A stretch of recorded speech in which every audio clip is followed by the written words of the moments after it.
বন্ধুরা, আজকে ভারতীয় ভিসা প্রার্থীদের জন্য অত্যন্ত বড় একটি সুখবর নিয়ে চলে আসলাম। এখন থেকে কিন্তু অ্যাভেলেবেলেই পাওয়া যাচ্ছে ভারতীয় মেডিকেল ভিসার স্লট। আপনারা যারা ভারতীয় মেডিকেল ভিসার জন্য অনেকদিন যাবত অপেক্ষা করছেন, আপনারা এখন চাইলেই খুব সহজে ভারতীয় মেডিকেল ভিসার স্লট পেয়ে যাবেন। প্রথমে তারা স্বল্প সংখ্যক স্লট দিচ্ছিল মেডিকেল ভিসায়, এবং তারপরে তারা মেডিকেল ভিসার স্লট অনেক পরিমাণ বাড়িয়ে দিয়েছে।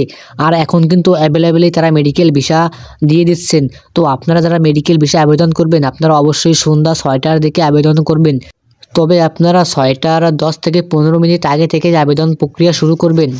এতে আপনাদের আবেদন গ্রহণযোগ্য আরও অনেক স্বাভাবিক হবে। আপনারা জানেন যে গত কিছুদিন আগেই ভারতের পররাষ্ট্র সচিব বাংলাদেশে এসে বাংলাদেশের পররাষ্ট্রমন্ত্রীর সাথে বৈঠক করে গেছেন, এবং তাদের মধ্যে 3 ঘন্টারও অধিক সময় যাবৎ বৈঠক হয়েছে। এবং বৈঠক শেষে ভারতের পররাষ্ট্রমন্ত্রী ভারতের ভিসা প্রার্থীদের উদ্দেশ্যে একটি পজিটিভ নিউজ বলে গেছেন। সেটি হলো যে এখন থেকে মানে ডিসেম্বরের শেষে বা জানুয়ারির শুরুর দিকে ভিসা কার্যক্রম অনেকটাই স্বাভাবিক হয়ে যাবে, এবং এখন যে পরিমাণ স্লট তারা দিচ্ছে তার থেকে অধিক পরিমাণে স্লট তারা দেবে। এবং তার এই বক্তব্যের পর থেকেই কিন্তু বাংলাদেশিদের জন্য ভারতের মেডিকেল ভিসা অনেকটাই স্বাভাবিক হয়ে গেছে।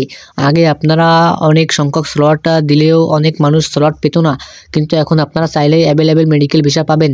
তবে যারা ক্রিটিক্যাল রোগী তারা মেডিকেল ভিসার জন্য আবেদন করবেন। যাদের ট্যুরিস্ট ভিসা দরকার তারা মেডিকেল ভিসার জন্য আবেদন করবেন না।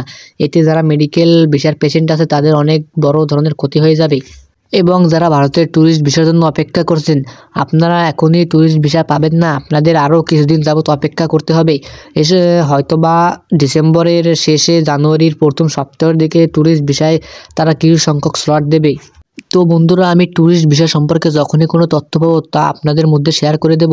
তো বন্ধুরা, ট্যুরিস্ট ভিসার আপডেট জানতে চাইলে অবশ্যই চ্যানেলটি সাবস্ক্রাইব করে দেবেন, এবং ভিডিওটি ভালো লাগলে অবশ্যই একটি করে লাইক করে দিয়ে দেবেন।